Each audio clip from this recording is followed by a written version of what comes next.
Hello guys, welcome to our YouTube channel, and today we are going to learn how to check backup photos in Google Drive. So let's get started.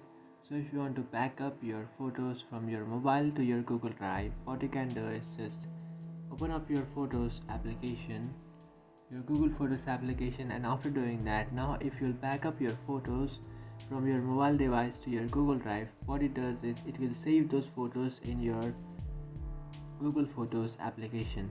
So you can just tap on library, and after tapping on library you just have to tap on your account section or in your account icon, which is on the top right corner of your screen.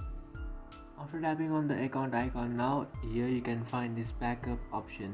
You just have to tap on that option and then just back up the photos that you would like to back up.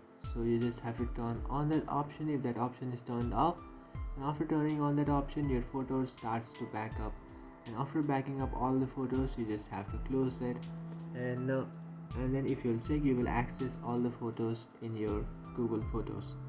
So that's it guys, this is how to back up photos in Google Drive. If you find this video helpful, don't forget to like and subscribe to our channel. If you have any doubts, feel free to comment below. Thanks for watching.